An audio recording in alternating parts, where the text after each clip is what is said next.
नमस्कार, capital TV Uttar Pradesh में आपका स्वागत है। मैं हूं आपके साथ सबा शाहिद शेख। आज बात उन 4 नेता, अपराधी, आतंकी और जिहादी की करेंगे जो आज चक्रव्यूह के चक्र में फंसा है। उनके कारनामों को एक्सपोज करूंगी, पूरी डिटेल में इनका कच्चा चिट्ठा खोलूंगी। तो चलिए बताते हैं आज के वो कुछ नाम जो चक्रव्यूह के चक्र में आ गए हैं। वो है मदरसा। दूसरी खबर में बात अखिलेश यादव की। तीसरी खबर में मुगलों की। चौथी खबर में बात काला जादू और वशीकरण की। सबसे पहले बात मदरसे की। उत्तर प्रदेश के गाजियाबाद जिले में कोचिंग संस्थान के अंदर सामूहिक नमाज पढ़ने का मामला सामने आया है। नमाज पढ़वाने का आरोप एक मौलवी पर लगा है जिसका नाम शौकत अली है। पुलिस ने केस दर्ज करके शौकत अली को गिरफ्तार कर लिया है। बताया जा रहा है कि शौकत आवासीय क्षेत्र में कोचिंग संस्थान चला रहा था। उस पर न सिर्फ अपने छात्रों बल्कि आसपास के निवासियों को भी कोचिंग के अंदर बुलाकर नमाज पढ़ाने का आरोप है। दरअसल मामला गाजियाबाद के खोड़ा थाना क्षेत्र के दीपक विहार का है। यहाँ शौकत अली नाम का एक मौलवी आवासीय क्षेत्र में फ्यूचर ट्रैक नाम से कोचिंग संस्थान चलाता है। पुलिस टीम दीपक विहार इलाके में गश्त कर रही थी। इस दौरान पुलिस को फ्यूचर ट्रैक कोचिंग के पास भी दिखी। पुलिस बल मौके पर पहुंचा तो ये भीड़ नमाजियों की थी जो कोचिंग संस्थान से निकल रही थी। शिकायतकर्ता प्रेम सिंह का दावा है कि आसपास के रहने वाले हिंदू कोचिंग में नमाज का विरोध कर रहे थे। बताया ये भी जा रहा है कि कोचिंग को मदरसे के रूप में तब्दील कर दिया गया था। पुलिस ने कोचिंग संचालक की इस हरकत को सामाजिक सौहार्द बिगाड़ने और 2 समुदाय के बीच द्वेष फैलाने वाली माना है। पुलिस ने केस दर्ज करके आरोपी को गिरफ्तार कर लिया है। मौलवी शौकत अली को कोर्ट में पेश किया गया है। बताया जा रहा है कि मौलवी शौकत न सिर्फ अपने छात्रों को आवासीय इलाके में बनी उस कोचिंग में नमाज पढ़ाता था, बल्कि धीरे धीरे वहां आसपास के लोग भी जमा होने लगे थे। दावा है कि आरोपी मौलवी पहले एक मदरसा चलाता था। वो मदरसा बिना अनुमति का था जिसे जनवरी महीने में पुलिस ने बंद करवा दिया था। मौलवी ने इस बार किराए का मकान लेकर उसमें कोचिंग संस्थान के नाम पर मदरसे जैसा माहौल बना डाला। इस कोचिंग का स्वरूप मदरसे जैसा था। पुलिस को यहाँ कोई कुर्सी, मेज आदि नहीं मिली। जांच में ये बात भी सामने आई है कि मौलवी शौकत अली ने महज सप्ताह भर पहले ही उस कोचिंग को किराए पर लिया था। यहाँ न सिर्फ गाजियाबाद बल्कि नोएडा के छात्र भी आकर नमाज पढ़ा करते थे। फिलहाल पुलिस सभी पहलुओं पर जांच कर रही है। दूसरी खबर में बात अखिलेश यादव की। लोकसभा चुनाव 2024 को लेकर अभी से चुनावी बिसात बिछना शुरू हो गया है। बीजेपी ने जहां अपने दिग्गजों को जमीन पर उतार दिया है और पार्टी को हर बूथ पर मजबूत करने की कवायद की जा रही है, तो वहीं दूसरी तरफ पटना में हुई विपक्षी दलों की बैठक में इस बात को लेकर सहमति बन गई है कि बीजेपी को हराने के लिए सभी विपक्षी दल एकजुट होकर चुनाव लड़ेंगे। हालांकि इसे लेकर रणनीति अभी पूरी तरह से साफ नहीं हुई। यूपी में सबसे बड़ी विपक्षी दल समाजवादी पार्टी के अध्यक्ष अखिलेश यादव भी इस बैठक में शामिल हुए थे।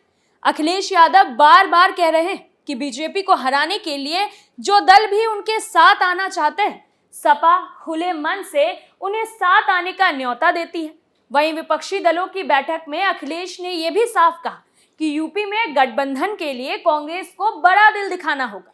बीजेपी को हराने के लिए अखिलेश यादव यूपी में महागठबंधन की बिसात तो बिछा रहे हैं, लेकिन इन सब में वो कांग्रेस के लिए खुद कितना बड़ा दिल दिखा पाएंगे, ये देखने वाली बात होगी। यूपी में महागठबंधन कमान अखिलेश यादव के हाथ में होगी। ऐसे में अगर कांग्रेस सपा के साथ आती तो सबसे बड़ी चुनौती सीटों के बड़े दावों को संतुष्ट करना होगा। यूपी में कांग्रेस के पास अभी सिर्फ रायबरेली सीट है जहां से सोनिया गांधी ने जीत हासिल की थी। ऐसे में सपा कांग्रेस को कितनी सीटें देने को तैयार होगी। वैसे सपा का इतिहास देखा जाए तो बड़े दलों के साथ गठबंधन को लेकर उसका अनुभव कुछ खास अच्छा नहीं रहा है। दरअसल समाजवादी पार्टी की स्थापना के बाद सपा ने सबसे पहले बहुजन समाज पार्टी से गठबंधन किया था। इस गठबंधन ने सपा को सत्ता तक पहुंचा भी दिया। हालांकि एक सच्चाई ये भी है कि सपा ने अकेले लोकसभा चुनाव के मैदान में ताल ठोकी थी। तो 38 सीटें जीतकर सबको हैरान भी कर दिया। हालांकि बाद के सालों में सपा के लिए बड़े दलों के साथ गठजोड़ का अनुभव बुरा ही रहा है। मुलायम सिंह यादव के बाद जब अखिलेश यादव ने सपा की कमान संभाली तो सामने 2017 के विधानसभा चुनाव थे। अखिलेश यादव ने इन चुनावों में कांग्रेस के साथ गठबंधन किया और राहुल गांधी के साथ हाथ मिलाए।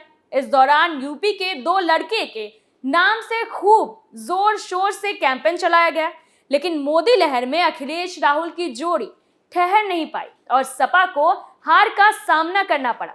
वहीं 2017 में सपा ने 311 और कांग्रेस ने 114 सीटों पर मिलकर चुनाव लड़ा था, जिसमें सपा को 47 और कांग्रेस को सिर्फ 7 सीटें मिली। इसके बाद 2019 लोकसभा चुनाव में अखिलेश यादव ने बसपा सुप्रीमो मायावती से गठबंधन किया। 26 साल बाद सपा बसपा एकजुट हुए। मायावती और मुलायम सिंह यादव एक साथ एक मंच पर दिखाई दिए। बुआ भतीजे की जोड़ी ने मिलकर चुनाव लड़ा था। बसपा ने 38 और सपा ने 37 सीटों पर मिलकर चुनाव लड़ा, लेकिन परिणाम उम्मीद के मुताबिक नहीं रहा। इस चुनाव में बसपा को 10 और सपा को सिर्फ 5 सीटों पर ही जीत हासिल हो सकी। जमीनी स्तर पर सपा और बसपा के कार्यकर्ता एकजुट नहीं हो पाए। बसपा अपने वोट सपा को ट्रांसफर नहीं करवा पाई, जिसके बाद यह गठबंधन भी टूट गया। तीसरी खबर में बात मुगलों की।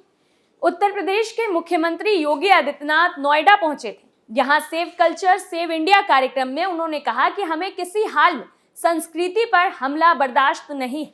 हम पहले ही मुगलों और अंग्रेजों की गुलामी झेल चुके हैं, लेकिन जब हमारी संस्कृति पर हमला हुआ तो 1857 की क्रांति के रूप में हमने जवाब भी दिया। मुगल भी जब तक मंदिरों में नहीं घुसे राज करते रहे, लेकिन जब मंदिरों पर हमला किया तो आज उनके वंशज रिक्शा चला रहे हैं। इस कार्यक्रम के दौरान सीएम योगी आदित्यनाथ गाजियाबाद में सामने आए ऑनलाइन धर्मांतरण मामले का भी उल्लेख किया। कहा कि पहले भी इस तरह के धर्मांतरण होते रहे, लेकिन अब ऐसा नहीं होगा। इस कार्यक्रम में सीएम योगी ने कहा कि दबे कुचले लोगों को समाज की मुख्य धारा से जोड़ने की जरूरत है।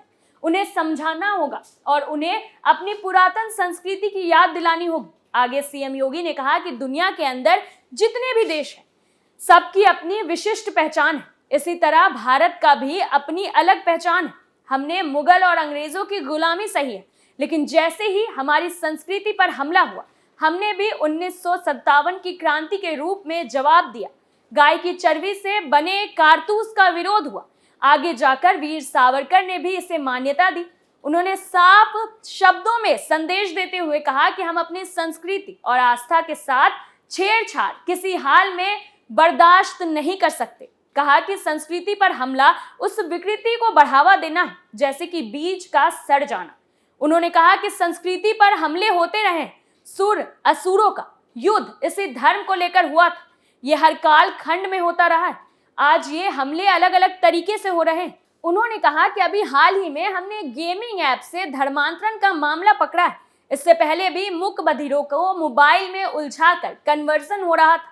ऐसा सिर्फ यूपी ही नहीं, देश के कई इलाकों में हो रहा है। ये स्थिति लोगों में जागरूकता की कमी की वजह से बनी है। इन घटनाओं को देखने के बाद ही हमने उत्तर प्रदेश में एक्ट लागू किया। इन लोगों के प्रभाव में आए परिवारों को समझना होगा। इसके लिए हम सबको मिलकर काम करना होगा। चौथी खबर में बात काला जादू और वशीकरण की। आपने काला जादू और वशीकरण से जुड़े कई किस्से सुने होंगे, मगर यूपी के बस्ती जिले से इससे जुड़ा एक हैरान कर देने वाला मामला सामने आया है। यहाँ पुलिस ने महिलाओं के एक ऐसे गिरोह का भंडाफोड़ किया है जिसने वशीकरण और काला जादू करके लोगों की कीमती चीजें छूमंतर कर दी। इन महिलाओं की करतूतों से बस्ती पुलिस लंबे समय से हैरान और परेशान थी। पकड़ी गई महिलाओं ने बताया कि वो लोगों को वश में कर लेती थी और कीमती चीजें लेकर फरार हो जाती थी। गौरतलब है कि कलवारी थाना क्षेत्र गाय घाट से पुलिस ने 6 महिलाओं को अरेस्ट किया है। ये घुमंतू जाति की आरोप है कि ये लोगों को अपने जाल में फंसाकर ठगी करती थी। ज्यादातर महिलाओं को शिकार बनाती थी, उनका दुख दर्द दूर करने का भरोसा दिलाती थी। इसके बाद हाथ की उंगली दबाकर वश में कर लेती थी और जेवर लेकर फरार हो जाती थी। महिलाओं का शिकार हुई सूर्यनगर की रहने वाली 22 साल की राधिका ने बताया कि वो खेत में बकरी चराने गई थी। उसी दौरान भीख मांगने के बहाने घुमंतू जाति की 6 महिलाएं पहुंची। उन्होंने कहा कि तुम घर से जेवर ले आओ, हम झाड़ फूक करके देंगे और तुम्हारा सारा दुख दर्द खत्म हो जाएगा। पीड़िता ने कहा, इस दौरान उन औरतों ने मेरा दाहिना हाथ पकड़ा और बीच की उंगली दबाई। इसके बाद मैं उनके वश में हो गई और सीधे घर पहुंची। वहां से बैग में रखे जेवर निकाल कर चली गई। हालांकि जेवर ले जाते बच्चों ने देख लिया और मां को बताया। इस पर घर वाले पीछा करते हुए आए। वो जेवर देने लगी तो गांव वालों ने महिलाओं को पकड़ लिया। इसी बीच वो पूरी तरह होश में आई और बताया कि महिलाओं ने उसकी उंगली दबाई थी। इसके बाद वो सुध-बुध खो बैठी थी। उधर ग्रामीणों ने ठगी करने वाली महिलाओं को पुलिस के हवाले कर दिया। इस मामले में डिप्टी एसपी विनय चौहान ने कहा कि पकड़ी गई महिलाएं सरिता, प्रतिमा, नूरजहां, संगीता, गुलाबी और फातिमा संत कबीर नगर जिले के धनघटा की रहने वाली है। इनके पास से सोने के झाला, एक जोड़ी लड़ी झाला और चांदी के जेवर बरामद हुए हैं। सभी के खिलाफ आईपीसी की धारा 420, 380, 411 के एफआईआर दर्ज कर जेल भेज दिया गया है। फिलहाल के लिए चक्रव्यूह में मेरे साथ इतना ही। कल फिर कौन किसके चंगुल में फंसेगा, नए मुद्दों के साथ फिर पेश होंगे। आप बने रहिए कैपिटल टीवी उत्तर प्रदेश के साथ और मुझे सबा शाहिद शेख को इजाजत दीजिए। नमस्कार।